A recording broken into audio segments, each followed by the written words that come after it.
Hello, this is Greg Allison from Green Greg's Garden and Worm Farm, coming to you today from my log barn. Today we're going to show you how to make a worm bed, a cheap, fast, easy worm bed from Totes, like you get at Walmart. How to use two of them to make a worm bed. And typically, and I mentioned this in the past, what you could do is you'd get two totes. Now these could be the same size. I happen to have found a smaller tote, which was kind of neat. This tote is deep enough for compost for a worm. It's about 6 inches deep. The worms are going to live in the top 6 inches of your compost anyway. They don't need a really deep bed like this unless you need it for thermal mass because they're outdoors and it's cold, and that may not be big enough if it's really cold. In any event, what's really cool about these things is they're stackable inside of each other, and in this case, this only goes down that far. So if I drill holes in the bottom of this, I don't have to put anything in here to catch it from sliding all the way to the bottom. However, if this were the same size as this, I could still make it work, and it would work quite simply and easily. All I'd have to do is take and put a couple blocks down in the bottom, or bricks, as you can see these bricks, or alternately, everybody doesn't have bricks laying around in their yard. You can find a couple of pieces of 2x4. Those are nice and flat. You can stick these in the bottom, or you could use sticks or anything else that your imagination might conjure up that's not going to be bothered by water. I wouldn't suggest a roll of paper towels, if you will. But in any event, so the idea is this big container is going to be the catchment container. And if this were the same size, that's what you usually find, they're usually the same size as this, then I would definitely want to use bricks or 2x4s or something. And if you use 2x4s, use untreated wood because you want to catch or leach it and use it for making compost tea, or you should leach it directly in your garden, and you don't want to contaminate it with the copper materials they put inside of wood to treat it these days. At least it's not the poisons it used to be, but you still don't want that going in your garden in any concentration. Sometimes you can use copper to treat your leaves from moles or mildew, but it hurts leaves too. So if you're lucky enough to find where one is shorter than the other like this, voila, that's magic. You're ahead of the game. So today, I'm going to drill holes in the bottom of this, and I want to use the lowest level, which is this ridge. You look inside, that's the lowest level, that's where the liquid's going to drain through. And I'm going to drill drain holes. Now, the last time I did a video, check out my last video, a quick, cheap, and dirty worm bin made from a kitty litter box. I was using my pocket knife to bang out the holes. And a lot of people, Gary, why don't you get a drill? Well, actually, pocket knife was a lot faster, but drills work. In this case, I'm using a 5/32 inch drill bit here. That's as big as I really want to use. You could use them a little bigger, but that's about an ideal size to drill the holes for the stuff to drain through. And then we're going to add this sand on top of that, and that, believe it or not, will not go through the holes when it's wet. Water. So watch this. Drill some holes real fast.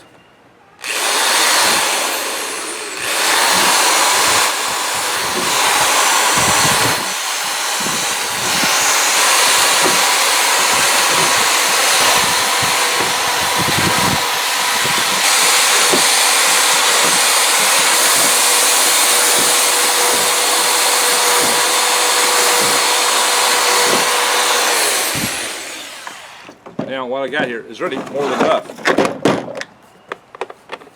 These holes, you see here, are more than enough to drain this out. That, put in here. Aha. Now we have a catchment system set up for our worm castings. For our worm leachate. Now I'm going to add water. And because we're pouring this in sand and dirt, it don't have to be the cleanest water. I got this out of a tub outside. I was dechlorinating for my outdoors aquaponics fish system. Add a little water, that's more than I needed. I was really sure this sand was already moist. I'm just giving you the idea of moisturizing your sand, because moist sand is not going to go through those holes. And so I've got a little garden spade I can use as a nice little trowel. Spread this stuff around, cover these holes up, and quite frankly I wish I hadn't got it so wet. It just needs to be moist.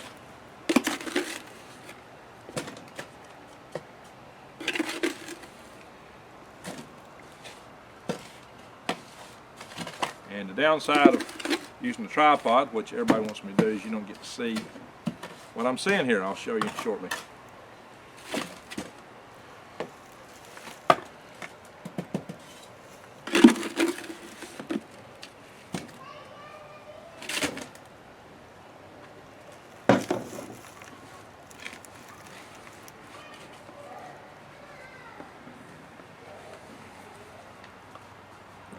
Alright, so you can see I just covered the holes. That's all I did. Cover the holes. And that wet sand will serve to keep the worms and the compost from stopping those holes up, or the worms from going through those holes. Actually, believe it or not, your compost will stop those holes up if left to its own. What we have here is this thing is ready for the compost. Now, fortunately, I already have compost ready. This compost comes from a pile of horse manure I had. I bought well-aged horse manure when I had it, and this is set out for over a year. You want to do that if you can. It's not necessary, but if you definitely want to get into a gap 3 organic type gardening situation, what you want to do is make sure that there's no E. coli or anything in here. And once it's aged this long, it's generally certified that, or at least they're good with you using it. Let's put it that way. I think the word certified is probably a stretch. But this is highly aged horse manure here. Added this in here. Once again, voila, that's enough for your worms. You want to moisturize your compost a little bit. It's a little dry, it seems, and don't get it soppy wet. Worms don't like it soppy wet. See my video about 5 key things for raising worms. Mix it in a little bit. Let's get it a little moist. Worms do need a little moisture. They breathe through their skin. And now we're going to prepare the lid. Now, I like to use a heavier, more rugged container if possible, because they have an advantage of having, they're sturdier, they last longer. So I personally like to go for the better containers. And these have lids that snap on tight. In fact, it's kind of hard to snap on. Use a shovel to help me. There we go. See that? See how hard that was to snap on? That makes that lid tighter, makes it harder for the worms to escape over the top. Now, what I want to do for the air holes on top, you got to have air holes on top. What's going to happen is, as the water seeps through the bottom, it will allow air to actually percolate through the bottom chamber up into the top, and it'll come out these air holes. And you'll be changing this thing out enough, probably give your worms enough air. And if for some reason your compost don't dry out well enough, you have moisture problems in it, you can put bigger holes in here. So what I've got here is, you know, if I was doing this with a pocket knife, I'd be done already, wouldn't I? These are 3 30-seconds. I want to drill holes in here small enough that the worms aren't going to come out through the top. Now, if you got it in a well-lit area, you can make bigger holes. It might be better for aeration. Get better air supply in there. Make a whole lot of small holes. That's my approach here. That's what we're going to take. I'm going to chuck a different bit in here. So all the time, getting your drills, putting out your cords, chucking bits.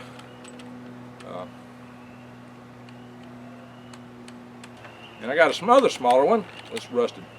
This drill I bought to drill big holes through those logs for screws to help support the upstairs. I got big threaded, huge rods running to help give backup support to the upstairs. Now, all I gotta do, drill some holes. Now you gotta be careful of these little bits. You put a little torque on it, it snaps. So you wanna go straight up and down, not as fast as I did before.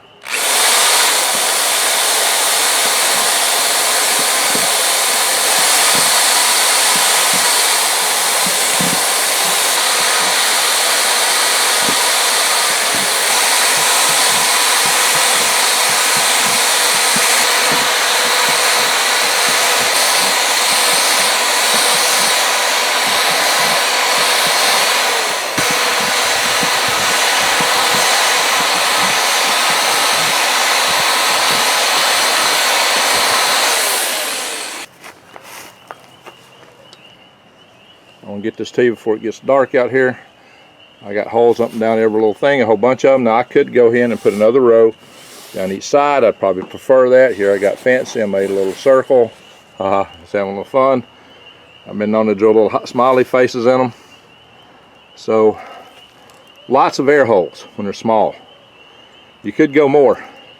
If you find your compost is staying too wet, or if you think it's just too humid in there, you can put bigger holes in, but then you want to either glue a screen underneath them, or now you can put 1-inch holes in here all over the place, and then like in my plywood beds, and hot glue screen wire. Except you want to watch it where you got your ridges, you got to work that. You know, you got to get a solid surface on the bottom to be gluing the screen wire. You might do it on this, and then put the screen wire on this side, on the underside, you see, because that's going to be where it would go to and be flat. Hot glue it here and here on the inner side. That's one way you can do it. There's many ways you can do it. You can also drill holes along the sides here. So, see, this is what's catching it right here and keep it from going further down. The thing about this is, this worm bed will hold more than a kitty litter box, quite obviously. It's not as cheap, not as fast as a kitty litter box. It's got proper drainage, it's got proper aeration, and a good snappable tight lid, which is important because worms are the best escape artists in the world. And it's got a larger capacity. You can make more compost. You can, of course, you can use a whole lot of kitty litter boxes. Hey, they're cheap. These do cost a little money, but they're still cheap. Really and truly, relatively speaking, these are cheap. I mean, you can buy $90, $100 Worm Factory 360s, can of worms, and that's fine because everybody don't want to do a DIY and mess with drills and take the time to do what I just showed you how to do. But this is complete. It's ready to go. I could just add worms right now, and she's ready to start raising worms. I could add worms, put in a little food, and bingo, bada bing, bada bang, she's ready. So the thing is, you can put about a pound in here with no problems, and they'll grow and multiply for a couple months, and then you'll start wanting to take some out. Or you can put 2 pounds in this if you want to. You can get these different sizes. You can get them smaller. If you look at my 5 key things to raise worms video, I believe I showed the little bitty plastic ones. You can do that for a starter. Well, don't think I want to put a pound in there, but you might for starters, but not for long. You can get these that are really big, really large, really huge.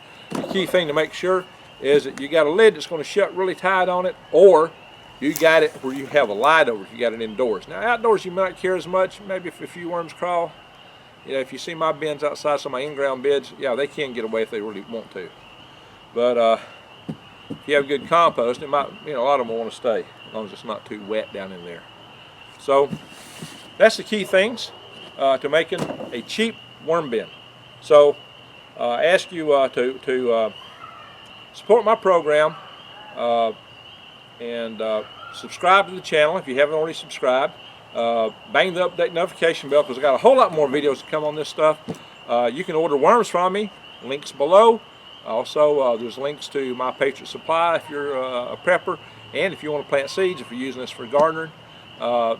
True Leaf Markets, great source for garden seeds. Thank you for watching.